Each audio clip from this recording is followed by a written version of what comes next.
Good evening, this is the Financial Week. I am Herman Green. The minority shareholder of Cable and Wireless suing the company for $500 million is seeking to take the case out of Jamaica. Jason Abraham says he wants to take the lawsuit to the courts in Florida and is seeking permission from the Supreme Court of Jamaica to do so.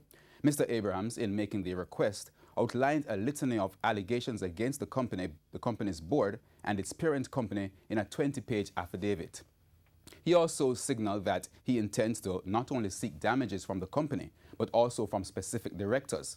In his affidavit, Mr. Abraham specifically mentioned former Cable and Wireless chairman Chris Daring and its managing director Garfield Sinclair as targets for the claims of damages.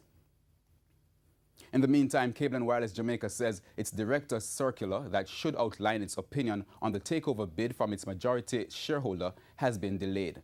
The company said the delay is due to it not being able to produce the document and the substantial material required to support it in a timely manner.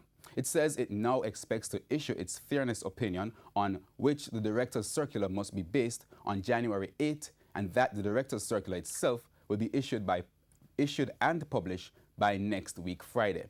CWC Cala, which along with its subsidiary Kelfinora owns 82% of Cable and Wireless Jamaica, has proposed to purchase the stakes it does not own with the intention to take the company private. The country has been put on alert by the Technology Ministry following the discovery of vulnerabilities in microprocessors which could allow unauthorized access to sensitive data. Technology Minister Dr. Andrew Wheatley is urging businesses, government agencies, and individuals to be vigilant following the discovery, which could impact mobile devices, laptops, workstations, and servers. Recently, Google and other persons in academia identified a particular vulnerability with processors that are common features of these devices. What we have found is that the level of exposure or level of vulnerability as a result of a defect in these microprocessors can lead to, some serious exploitation beyond what we can imagine, especially as it relates to access to sensitive data, passwords, pictures, and sensitive information in general.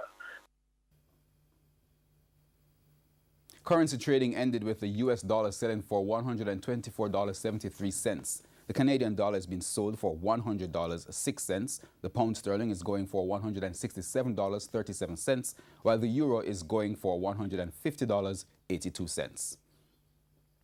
The JSE index lost 533 points today, while the junior market index gained 39. The stocks posting gains included Cable and Wireless, Carib Cement, Express Catering, JMMB Group, Kingston Wharves, Mayberry Investments, Radio Jamaica, and Stationery and Office Supplies. Now on the losing end were 1834 Investments, Caribbean Producers, Jetcon, Main Event Entertainment, Pulse Investments, Salada Foods, Supreme Ventures, and Wisynco Group. And that's the Financial Week. I'm Herman Green. Good evening.